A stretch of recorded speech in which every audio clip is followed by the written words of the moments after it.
जय हिंद defence aspirant, welcome to defence way. और आज मैं लेके आया हूँ फिजिक्स का सेकंड चैप्टर, जो कि हमारा सेकंड टॉपिक जो कि हमारा यूनिफॉर्म सर्कुलर मोशन। ओके, ये हमारा आज का टॉपिक हो जाएगा। ठीक, तो आज हम लोग वर्क पावर एनर्जी देखेंगे, तो हम उसको भी देखेंगे, ख़त्म कर देंगे जब तक हमारा जितना होता है। देखो, यूनिफॉर्म और नॉन यूनिफॉर्म हमने पढ़ लिया था कि यूनिफॉर्म मोशन क्या होता है और नॉन यूनिफॉर्म मोशन क्या होता है, हमने कल पढ़ लिया था। लेकिन हम बात करें सर्कुलर मोशन की, तो सर्कुलर मोशन देखिए होता कैसा है। ये हमारा सर्कल है, ठीक। अब इसमें कोई बॉडी मूव कर रही है, ठीक। बॉडी मान लो ये मूव कर रही है, ठीक। ये बॉडी मूव कर रही है, यहाँ से इधर जाएगी, ये इधर जाएगी, है ना। तो यहाँ पर क्या होगा, सबसे पहली चीज़ आपको जो याद रखनी है, जब नोट्स में लिखनी है आपको, कि स्पीड जो होगी आपकी यहाँ पर कांस्टेंट रहेगी। क्यों कांस्टेंट रहेंगी भैया, इसका अब आंसर बता दीजिए आप। क्योंकि भैया स्पीड कांस्टेंट इसलिए रहेंगी क्योंकि स्पीड के पास डायरेक्शन नहीं होता। स्पीड के बाद डायरेक्शन नहीं होता, ओनली मैग्नीट्यूड होता है। क्या होता है? ओनली मैग्नीट्यूड होता है। अब जब मैग्नीट्यूड होगा खाली, तो इसका जो है डायरेक्शन तो चेंज नहीं होने वाला, तो मतलब ये कांस्टेंट रहेंगी। क्या रहेगी? कांस्टेंट रहेंगी। आपने बहुत सारी रील्स देखी होंगी जहाँ पर वो बहुत सारी ये सब बना के रखते हैं ना, जिसमें कि वो एक बार यहाँ से टच करते तो अपने आप जाते रहता है, वो होते रहता, चालू रहते रहता है, मतलब कांस्टेंट रहती है उसकी स्पीड। लेकिन यहाँ पर अगर हम बात करें वेलोसिटी की, अगर हम बात करें वेलोसिटी, यहाँ पर क्या होगी? यहाँ पर वेलोसिटी कांस्टेंट नहीं रहेगी। वेलोसिटी यहाँ पर कांस्टेंट नहीं रहेंगी क्योंकि डायरेक्शन होता है वेलोसिटी का। क्या होता है?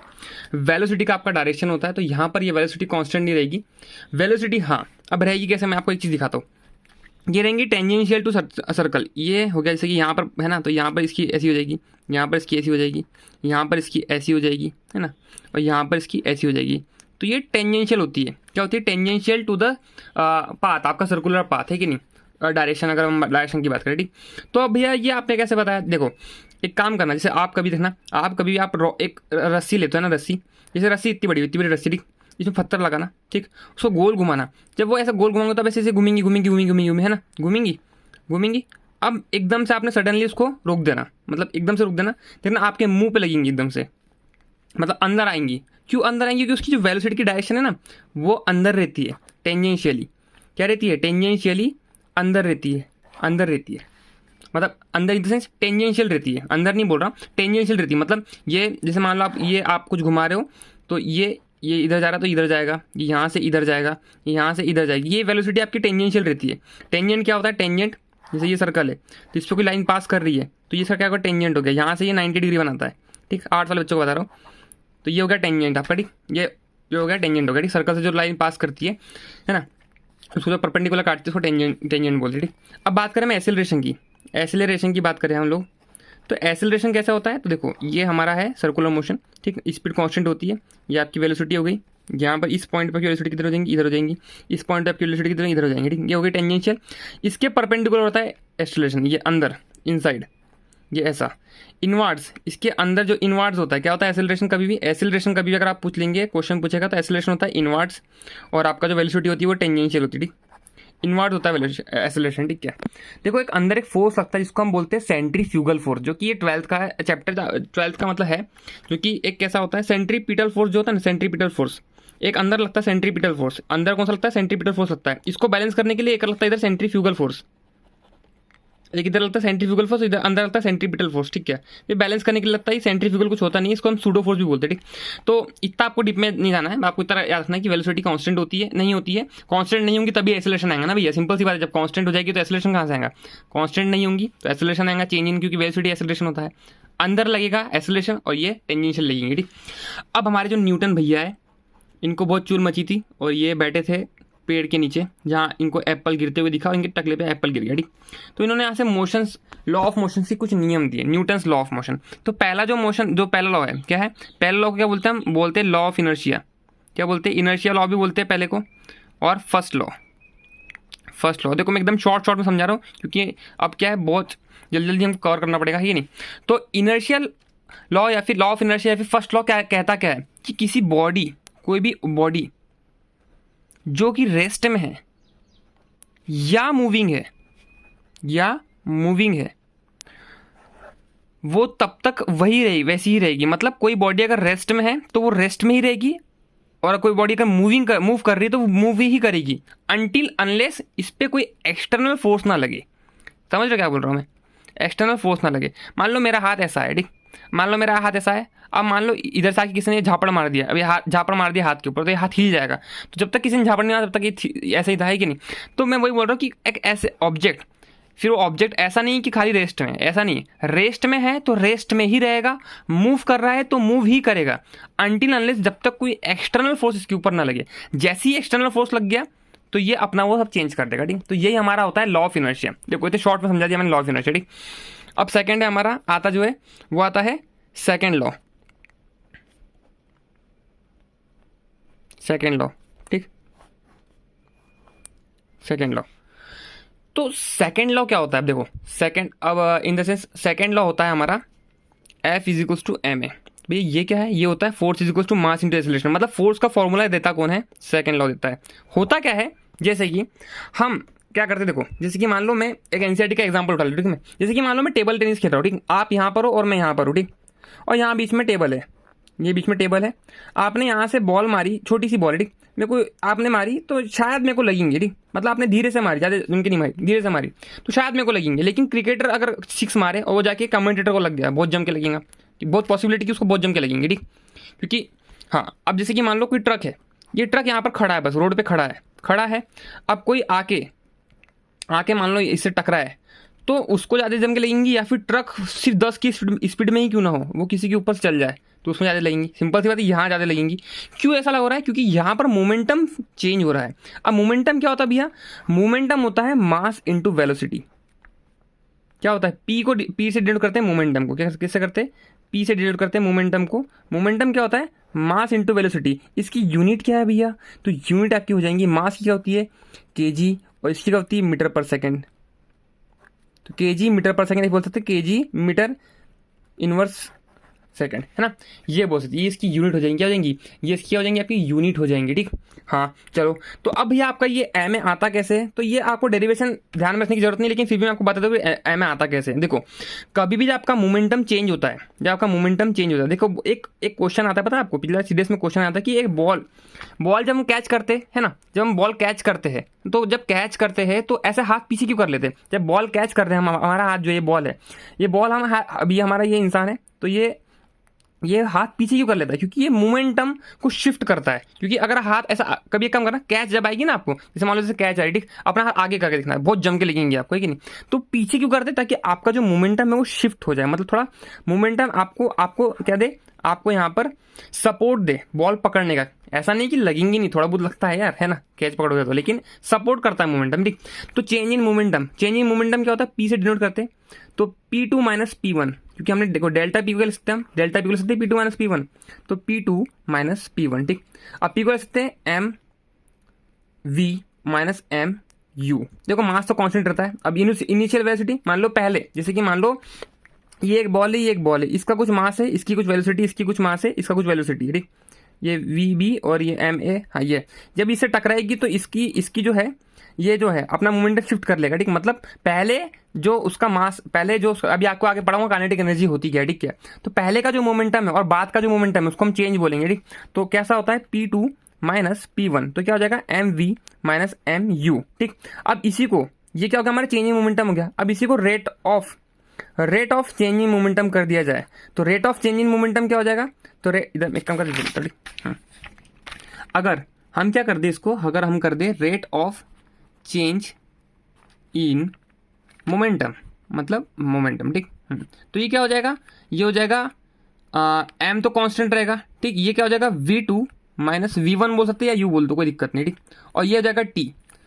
अरे भैया ये तो हमारा एक्सेलरेशन है। एक्सेलरेशन क्या होता है, V2 minus V1 by T, change in velocity पर टाइम, उसको क्या बोलते हैं हम, एक्सेलरेशन बोलते थे। ये हमारा एक्सेलरेशन हो गया। यहाँ से आता है हमारा फोर्स। अब देखो अभी इक्वल नहीं, अब क्या होता है, फोर्स जो होता है ये होता है ऐसा, ठीक।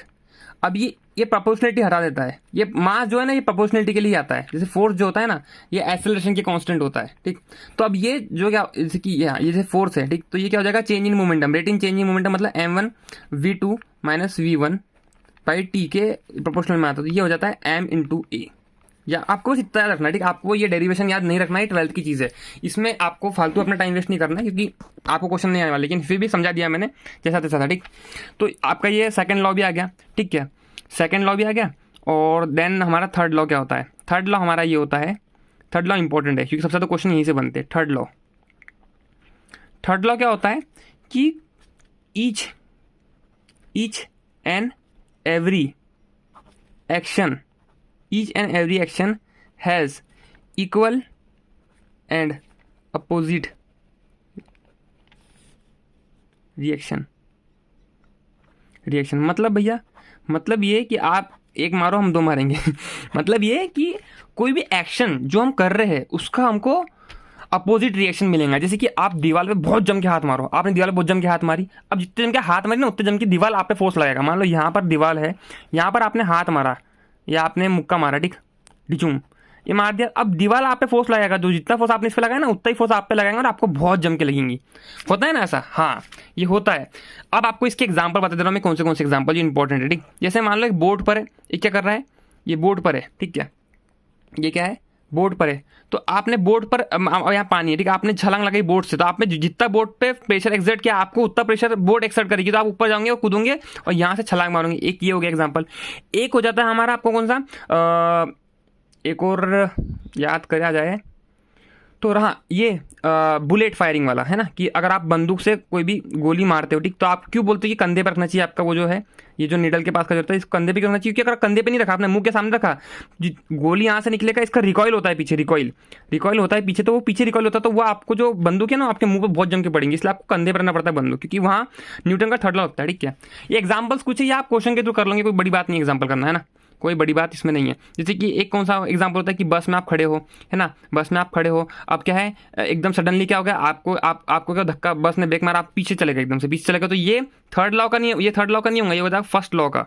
क्यों जाए? क्योंकि आप रेस्ट में थे, फिर आप मूवमेंट उसमें आए हो ना, मोशन में आए हो, है कि नहीं? हाँ, अब देखो, जैसे एक है हमारा वर्क पावर एनर्जी, ठीक, वर्क पावर और एनर्जी होता क्या है, देखो पहले अगर हम बात कर ले वर्क के ऊपर, ठीक है, तो वर्क होता क्या है हमारा, देखो वर्क होता है किसी भी चीज़ को करना, काम क्या होता है, काम होता है, वर्क मतलब काम होता है। जितना काम करने में जितनी एनर्जी लग रही है, एनर्जी मतलब भी क्या हो गया, जितना जो कोई जो काम करेंगे उसको एनर्जी लगेगी, मतलब work is equals to energy हो गया। अगर एक दिखाया तो हम क्या हो गया, work is equals to energy हो गया, ठीक। क्यों? क्योंकि हम जो काम कर रहे हैं उसमें तो एनर्जी लगने ही वाली है ना, तो एनर्जी मतलब काम, सिंपल सी बात है ना। तो अब इसका फॉर्मूला क्या होता है, फॉर्मूला होता है वर्क का, ये भी इंटीग्रेशन से आता है, इसका होता है फॉर्मूला एफ एस मतलब एफ क्या है, एफ है फोर्स और एस क्या है, डिस्प्लेसमेंट। ऐसे फॉर्मूला क्या होता है पता कैसा, एफ एस कॉस थीटा होता है, क्योंकि वर्क कैसा, वर्क निगेटिव हो सकता है, ठीक है। हाँ, तो ये आपको याद रखना है, ये याद रखो, एफ एस होता है फोर्स इंटू डिस्प्लेसमेंट। क्या होता है? फोर्स इंटू डिस्प्लेसमेंट होता है। यहाँ मैं क्रॉस नहीं करूँ क्योंकि क्रॉस प्रोडक्ट और वो होता है, ठीक। हाँ भैया, अच्छा एक बात बताओ, मोमेंटम क्या होती है? मोमेंटम जो आपका होता है, सिंपल सी बात, इसमें वेलोसिटी आ रही तो ये कैसी हो जाएगी, वेक्टर क्वांटिटी हो जाएंगी, ठीक। लेकिन वर्क जो आपका होता है ना, वर्क ये आपका वेक्टर क्वांटिटी नहीं होता, ये आपका स्केलर होता है। ये इंपॉर्टेंट याद रख लेना, ठीक। ये एफकेड में पूछ सकता है कि वर्क कैसी क्वांटिटी है, वर्क स्केलर क्वांटिटी होती है, ठीक। और फोर्स क्या होती है? फोर्स आपकी वेक्टर क्वांटिटी होती है, फोर्स आपकी वेक्टर क्वांटिटी होगी, क्योंकि इसके पास डायरेक्शन है। वर्क में डायरेक्शन नहीं होता, work in the sense work ये जो हम कर रहे हैं ये तो फोर्स का डायरेक्शन हुआ ना, वर्क तो होता है बस, मतलब स्केलर क्वांटिटी है, वो अमाउंट है सिर्फ, ठीक नहीं। तो वर्क, हाँ वैसे बोल सकते हैं कि वर्क पॉजिटिव भी होगा, नेगेटिव भी होगा और जीरो भी हो सकता है, लेकिन इसका डायरेक्शन नहीं होता, इन द सेंस ये स्केलर क्वांटिटी, ठीक। तो आपको एक बात याद रखनी कि स्केलर क्वांटिटी है। और यूनिट क्या होनी चाहिए वर्क की? तो वर्क की अगर यूनिट अगर हम बताएं तो वर्क की यूनिट होती है हमारी पहली तो न्यूटन मीटर, क्योंकि फोर्स की होती है न्यूटन, मैंने आपको बताया नहीं था क्या, फोर्स की जो होती है ना, फोर्स की क्या होती है, न्यूटन होती है, ऐसा यूनिट है ना। और इसकी पता है डिस्प्लेसमेंट की क्या होती है, मीटर, सॉरी हाँ डिस्प्लेसमेंट है, ठीक है। तो ये मीटर होती है, तो कितना हो गया न्यूटन मीटर, कितना हो गया न्यूटन मीटर। और उसको बोल सकते हैं हम जूल, न्यूटन मीटर को क्या बोलते हैं हम, जूल बोलते हैं। एनर्जी की क्योंकि जूल होती है, एनर्जी की क्या होती है, जूल होती है। तो यहीं से हमारा एक और क्या आता है, पावर। पावर क्या हो गया, किसी काम को कितने टाइम में कर रहे हैं उसको हम पावर बोलते हैं। किसी काम को कितने टाइम में हम कर रहे हैं उसको हम क्या बोलेंगे, पावर बोलेंगे उसकी, कि नहीं, कि हाँ भाई ये इतने टाइम में इतना काम कर रहा है तो इसकी क्या होगी, इसकी एफिशिएंसी हो गई। एफिशिएंसी बोल लो या फिर पावर बोल लो, एफिशिएंसी बोल लो या फिर पावर बोल लो। तो पावर क्या हो गया हमारा, कि कितने टाइम में कितना वर्क आप कर रहे हो ना, वर्क अपॉन टाइम, तो ये पावर हो गया। तो वर्क के फॉर्मूले जो कितने बन गए, पहला बन गया यहाँ पर वर्क होता है एफ एस, दूसरा क्या होता है दूसरा हो गया पावर इंटू टाइम, इसको ही हम एनर्जी लिखते हैं, एनर्जी कितना हो गया P इंटू टी, है ना, एनर्जी, एनर्जी को लिखते हैं P इंटू टी लिखते हैं, है ना, लिख सकते हैं, हाँ बिल्कुल लिख सकते हैं। अब बात कर ले हम एनर्जी के ऊपर, पावर भी हमने देख लिया, उतना मतलब पावर की यूनिट क्या हो जाएगी, पावर की यूनिट देख लो क्या हो जाएंगी। पावर क्या होता है, वर्क क्या होता है, वर्क की जूल हो गई और इसी का हो गई सेकंड हो गई, तो जूल पर सेकंड, है ना, या फिर जूल सेकंड इनवर्स। और क्या बोल सकते हैं, और बोल सकते हैं वर्क, वर्क को क्या लिख सकते हैं, वर्क को लिख सकते हैं न्यूटन मीटर पर सेकंड, ये भी होगी हमारी पावर की, ठीक, खत्म, इजी है, ये तो इंपॉर्टेंट नहीं उतना, मतलब कर लूँगे ना आप इतना कर लिया तो। अब बात करें एनर्जी की, इंपॉर्टेंट आ जाता है हमारा एनर्जी। देखो मैं कल एक काम करूंगा, कल आपको ना पूरे न्यूमेरिकल्स के क्वेश्चंस करा दूंगा, 2-3 जो अलग अलग टाइप के होते हैं, ठीक, फिर आपको होमवर्क दूंगा, एनसीईआरटी के जो क्वेश्चंस होते हैं ना, वो क्वेश्चंस आपको भेज दूंगा, आपको करने पड़ेंगे अपने हाथ सॉल्व, ठीक है, क्योंकि एक क्वेश्चन आपको तो सीरियस में एक क्वेश्चन आता है, वो आपको लास्ट में बताऊंगा, ठीक, चलो अभी अभी कर लेते, ठीक, हाँ। तो एनर्जी क्या होती है, एनर्जी होती है कैपेसिटी ऑफ डूइंग वर्क, क्या होती है, कैपेसिटी ऑफ डूइंग वर्क, कि आपके पास कितनी कैपेसिटी है उस वर्क को करने के लिए, वही मतलब वर्क, इसको हम वर्क से रिलेट कर सकते हैं एनर्जी को, ठीक है, एनर्जी मतलब वर्क ही होता है ना, हाँ। तो कैपेसिटी ऑफ डूइंग वर्क, कितनी कैपेसिटी आपके अंदर वर्क करने की। तो अगर बात हम मेनली मैं करूँ तो जैसे कि होती क्या है, एनर्जी होती है पहले तो मैकेनिकल एनर्जी, कौन सी होती है, मैकेनिकल एनर्जी, मैकेनिकल एनर्जी आपकी होती है, ठीक। मैकेनिकल एनर्जी में दो फर्दर पार्ट होते हैं, एक होते हैं काइनेटिक एनर्जी, एक होती है काइनेटिक एनर्जी, और एक होती है पोटेंशियल एनर्जी, पोटेंशियल एनर्जी, ठीक है, एक होती है काइनेटिक एनर्जी, एक होती है पोटेंशियल एनर्जी। तो काइनेटिक एनर्जी को हम डिनोट करते हैं किससे, के डॉट ई से, जो कि क्या होती है हाफ एम वी स्क्वायर, क्या होती है हाफ, दोनों वेक्टर होती है, ठीक, सॉरी, हाँ हाँ, ये पोटेंशियल एनर्जी और काइनेटिक एनर्जी, ठीक, ये वेक्टर नहीं होती,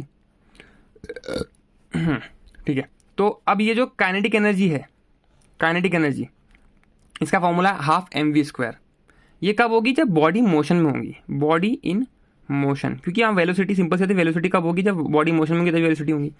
इसका फॉर्मूला होता है एम जी एच, इसका मतलब क्या होता है, M G H potential energy का मतलब कि जब बॉडी रेस्ट पे होंगी, when body at rest, at rest, जब रेस्ट पे होंगी, क्योंकि M G H height, gravity और मास, मतलब ये पोटेंशियल एनर्जी कैसी होगी, ये स्केलर होगी, ये वेक्टर होगी काइनेटिक एनर्जी, ठीक। लेकिन अब होता क्या है बताओ क्या, एक होती है टोटल एनर्जी, टोटल एनर्जी मतलब वही हो गई, टोटल एनर्जी क्या होती है बताओ क्या, half M V square plus M G H, मतलब इन दोनों, ये ऊपर हो गई, जैसे होता है ना, जैसे कि पी हम करते हैं ना मैथ्स में, price into consumption is equals to expenditure, है ना, तो यहाँ पर प्राइस बढ़ेगा तो कंजप्शन अपने आप कम हो जाएगा, लेकिन ये तो हमेशा कांस्टेंट रहेगा, तो टोटल एनर्जी हमेशा कांस्टेंट रहेंगी, हमेशा क्या होगी, कंजर्व रहेगी, कंजर्व, क्योंकि एनर्जी नाइदर भी क्रिएटेड नॉट भी डिस्ट्रॉय, एनर्जी को हम ना क्रिएट कर सकते हैं ना डिस्ट्रॉय कर सकते हैं, हम खाली इसका फॉर्म चेंज करते हैं एक जगह से दूसरी जगह, तो एनर्जी नाइदर भी क्रिएटेड नॉट भी डिस्ट्रॉय, है ना। तो यहाँ पर जो काइनेटिक एनर्जी है प्लस पोटेंशियल एनर्जी क्या होती है, टोटल एनर्जी होती है। तो भैया यहाँ से एक रिलेशन आपके सामने आता है, जो relation very important for the serious perspective, okay. Relation क्या होता है हमारा, रिलेशन इंपॉर्टेंट है, ये याद रख लेना आपने, ठीक, यार मतलब कि आपको प्रैक्टिस कर लूँगी इतनी तो हो जाएगा। Relation between kinetic energy and momentum. अच्छा भैया काइनेटिक एनर्जी मोमेंटम में क्या रिलेशन है, देखो दिखाते हो करके। काइनेटिक एनर्जी क्या होती है अपनी, हाफ एम वी स्क्वायर, ये होती है हमारी काइनेटिक एनर्जी, ठीक। अच्छा भैया मोमेंटम का था P is equals to M V. अब देखो ये P जो है, देखो ये जो P है, इसके अंदर में मोमेंटम कहीं ना कहीं आ रहा है, किसके अंदर, मोमेंटम इसके अंदर भी आ रहा है। तो पहले अगर हम काइनेटिक एनर्जी को लेके देखें, यहाँ से काइनेटिक एनर्जी का फॉर्मूला निकालते क्या बच जाएगा, हाफ, ठीक, एम वी स्क्वायर, ठीक। अब एक काम करता हूँ, ठीक, मैं इसको एम वी बनाना है, क्या बनाना है, एम वी बनाना है, तो एक काम करता हूँ, इसको ऐसा लिख देता हूँ, हाफ, ये एम वी तो बन गया है ना, लेकिन एक वी है, एक क्या है हमारा, एक वी है। तो अगर मैं इसका स्क्वायर कर दूँ, क्या कर दूँ, मान लो अगर एक एम नीचे डाल दूँ और एक एम से इंटू कर दूँ, तो क्या हो जाएगा, ये एक हो जाएगा, ये हाफ एम वी का होल स्क्वायर अपॉन में एम हो जाएगा, एक एम मैंने एक्स्ट्रा डाल दिया और एक नीचे डिवाइड कर दिया, तो ये बैलेंस हो गया। तो ये क्या आ जाएगा, तो काइनेटिक एनर्जी क्या हो जाएगी, देखिए ये पोटेंशियल एनर्जी के टर्म्स में लिखना है जब हमको, ठीक। तो क्या हो जाएगी, ये हो जाएगी हाफ, ये होता है पी स्क्वायर बाई एम। तो काइनेटिक एनर्जी का फॉर्मूला क्या है इधर से, काइनेटिक एनर्जी का एक फॉर्मूला आता है हमारा पी स्क्वायर बाई 2m, ये हमारा फॉर्मूला होता है पी स्क्वायर बाई 2m। क्या होता है, पी स्क्वायर बाई 2m, जिसको हम बोल सकते हैं p is equals to root of 2m dot K E, जहाँ ये मास जो है ये कांस्टेंट रहता है। मतलब क्या, मतलब ये कि जो पोटेंशियल एनर्जी किस पे डिपेंड करती है, रूट 2 के ई पे, किस पे, काइनेटिक एनर्जी के रूट पे डिपेंड करती है पोटेंशियल एनर्जी आपकी, ठीक। ये इंपॉर्टेंट है यहाँ से, ठीक। इतना ही आपको निकालना था, बाकी कुछ नहीं था। तो यहाँ से आपको एक फॉर्मूला ये, अगर आपको यहाँ भी करना है तो ये पी था ना, ये P equals to M V था। अब यहाँ पे क्या करना था आपको हाफ डालना पड़ता है, यहाँ टू भी डालना पड़ता है कि नहीं, फिर आपको ये इतना करना पड़ता है, ये के हो जाता है कि नहीं। तो ये यहाँ डायरेक्ट यहाँ से ये आ गया कि क्या होती है, रूट टू के ई होती है। क्या होती है, पोटेंशियल एनर्जी रूट टू के ई होती है, अगर काइनेटिक एनर्जी के फॉर्म में अगर आपको पहचानना है, ठीक। तो ये हमारा हो गया यहाँ पर वर्क, एनर्जी और पावर, खत्म है कि नहीं। इससे ज़्यादा कुछ आपको पूछेगा नहीं। हाँ, कुछ अगर मैं आपको कुछ चीज़ें बता दूँ आपको, एनर्जी, अच्छा पावर अभी थोड़ा सा बचा है आगे, वो इलेक्ट्रिसिटी वाला पावर हमको करना है, ठीक। आपको सिर्फ एक चीज़ बताई थी मैंने, पावर की डेफिनेशन, ठीक। आगे हम लोग वो पढ़ने वाले। देखो, एक होता है वन डाइन। डाइन क्या होती है, डाइन होती है 10⁵ न्यूटन। ये इंपॉर्टेंट, ये बस वैल्यू याद कर लेना, क्योंकि कभी कभी क्वेश्चन में पूछ लेते हैं। मान लो ना देकर ये क्वेश्चन दे दिया तो कभी आपको ये पूछ लेगा कि कैसे है ना। एक क्वेश्चन करा दूं मैं आपको, यहाँ एक क्वेश्चन कराता हूँ, क्वेश्चन लिखो और आपको ना पॉज करके क्वेश्चन अपने आप से करना है पहले, ठीक। इफ मोमेंटम, इसको ऐसे कर दिया, ठीक है। If momentum of body increased by 50% बढ़ जाती है, तो what will be change in kinetic energy में कितना चेंज आएगा। अगर मोमेंटम क्या हो जाता है, मोमेंटम 50% बढ़ जाता है तो काइनेटिक एनर्जी में चेंज कितना आएगा, ये आपसे बोल रहा है, ठीक। तो देखो, जब अगर हम बात करें मोमेंटम की, ठीक, क्या बात करें मोमेंटम की, जब हम लोग बात करें तो मोमेंटम होता क्या है आपका, मोमेंटम देखो, अगर हमने काइनेटिक एनर्जी के फॉर्म में निकाला तो क्या होता है, p²/2m हमने याद किए थे, ये होता है हमारा मोमेंटम। अच्छा भैया, अब 50% का मतलब क्या होता है, तो क्या 1/2, देखो 50% में लाना है, ठीक है। परसेंट में लाना मतलब कि परसेंट क्या होता है, 100 होता है, ये कट गया, ये कितना हो गया, 1/2 हो गया। तो अब ये क्या करना है, इंक्रीज हो गया, मतलब 2 से 1 बढ़ गया, मतलब कितना हो गया यहाँ पर, ये 3/2 हो गया। जो आर्ट्स वाले यार उनके लिए सॉरी यार, मैं मतलब ये समझ में नहीं आ रहा हूँ आपको, है ना। लेकिन देखो मैं बता रहा हूँ वापस अच्छे से, देखो 50% मतलब मान लो पहले ये पी था, अब 50% बढ़ गया, मतलब पहले ये पी था, अब ये p/2 बढ़ गया। अब समझ आ गया कि के ही था, पहले कितना था, पहले ये पी था, ठीक। अभी कितना हो गया, p+p/2, ये हाफ हो गया ना, कि 50% बढ़ गया मतलब हाफ बढ़ गया। तो इसका स्क्वायर बटे में 2m कर देंगे, तो कितना हो जाएगा 3p/2 का स्क्वायर बटे में 2m, ठीक। इतना हो गया, तो ये कितना हो जाएगा 9p²/4 इंटू 2m, ठीक। अब देखो यहाँ पर ये जो p²/2m है, क्या है ये जो p²/2m है, तो ये 9/4 अलग हो गया, और ये p²/2m कितना हो गया, ये तो काइनेटिक एनर्जी ही है। ये p²/2m क्या है, ये काइनेटिक एनर्जी, देखो है काइनेटिक एनर्जी। तो 9/4 को डिवाइड कर लो यहाँ से, कितना हो जाएगा, ये 2.25 हो जाएगा। तो 2.25 टाइम्स क्या हो गया हमारा, बढ़ गया, क्या बढ़ गया हमारा, काइनेटिक एनर्जी बढ़ गया। समझ में आया, इजी था, कोई बड़ी हार्ड नहीं थे क्वेश्चन। एक क्वेश्चन करो मेरी तरफ से। एक क्वेश्चन ये आपका कि if velocity is doubled then P and K, मतलब मोमेंटम और के बता दो जब वेलोसिटी मतलब डबल हो जाएंगी। तो पहले पी निकाल लेते हैं। पी क्या होता है, एम वी होता है। वेलोसिटी डबल हो गई तो पी कितना हो जाएगा, 2m v, मतलब पी कितना हो जाएगा, 2 of kinetic energy, sorry 2 P कितना हो जाएगा, 2m v हो जाएगा। कितना हो जाएगा, 2m v, मतलब 2 टाइम बढ़ गया। ये तो ईजी है। लेकिन जब हम बात करें काइनेटिक एनर्जी की, काइनेटिक एनर्जी क्या होता है, p² बटे में 2m होता है कि नहीं।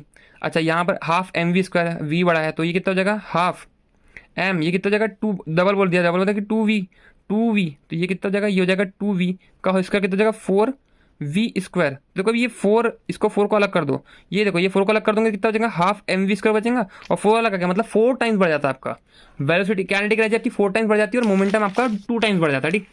एक क्वेश्चन मैं आपको दूंगा जो आपको आज होमवर्क में करना है। वो क्वेश्चन ये है कि इफ, ये क्वेश्चन लिख लो अच्छे से, if the momentum of body is tripled keeping the mass constant,